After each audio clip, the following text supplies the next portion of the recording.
اللہ کون ہے؟ قرآن مجید کا مقصد معلوم ہونے کے بعد تمہارے دل میں یہ خیال آتا ہوگا کہ اللہ تعالیٰ کون ہے۔ سنو، اس کی ذات کا سمجھنا تو عقل کا کام نہیں۔ اللہ تعالیٰ نے اپنے متعلق قرآن میں فرمایا ہے، اللہ تعالیٰ ایک ہے اور وہی عبادت کے قابل ہے۔ اس کی ذات میں کوئی اور اس کے کاموں میں کوئی شریک نہیں، نہ اس کی کوئی اولاد ہے نہ وہ کسی کی اولاد ہے۔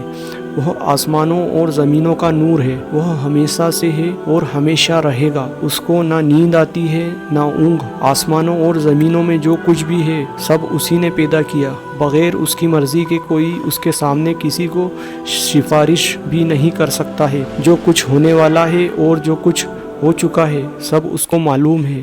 آسمانوں اور زمینوں میں کوئی چیز ایسی نہیں جو اس کے علم میں نہ ہو۔ وہ اس کا انتظام کرنے سے تھکتا نہیں ہے۔ آسمانوں اور زمین میں جو چیز ہے وہ اس کی تعریف اور پاکی بیان کرتی ہے۔ وہی پیدا کرتا ہے، وہی موت دیتا ہے، وہی موت کے بعد قیامت کے دن پھر زندہ کرے گا۔ اللہ سب کچھ کر سکتا ہے، اس کی مرضی کے بغیر کوئی کچھ کر نہیں سکتا۔ جہاں کہیں ہم ہوتے ہیں وہاں ہمارے ساتھ ہوتا ہے۔ وہ ہمارے دلوں کی بات بھی جانتا ہے۔ وہی سب کو رزق دیتا ہے، جس کو چاہے تھوڑا، جس کو چاہے بے حساب۔ اس کے اختیار میں ہے کہ جسے چاہے سلطنت دے، جسے چاہے سلطنت چھین لے، جسے چاہے عزت دے، جسے چاہے ذلت۔ دین و دنیا کی سب بھلائیاں اسی کے ہاتھ میں ہے۔ وہی اولاد دیتا ہے، جسے چاہے بیٹا دے، جسے چاہے بیٹیاں دے، جسے چاہے دونوں اور جسے چاہے کچھ نہ دے۔ وہ کسی کو بھلائی دینا چاہے تو کوئی اس کو بدل نہیں سکتا۔ جو تکلیف کا مستحق ہوتا ہے اسے بدلنے والا بھی کوئی نہیں۔ اسی نے آسمان، سورج، چاند، تارے، زمین اور ان کے درمیان جو کچھ بھی ہے سب کو ہماری خدمت پر لگا دیا ہے۔ اسی نے ہماری اچھی اچھی صورتیں بنا دی ہے۔ اس نے ہم کو اس لیے پیدا کیا کہ ہم اس کی عبادت اور فرما برداری کریں۔ اس نے حضرت محمد صلی اللہ علیہ وسلم کو اپنا آخری نبی بنا کر بھیجا اور حضرت محمد صلی اللہ علیہ وسلم اپنا آخری کلام قرآن مجید نازل فرمایا ہے، اور اللہ نے اس کی حفاظت کا ذمہ لیا۔ ہم کو بتایا ہے کہ ہم خود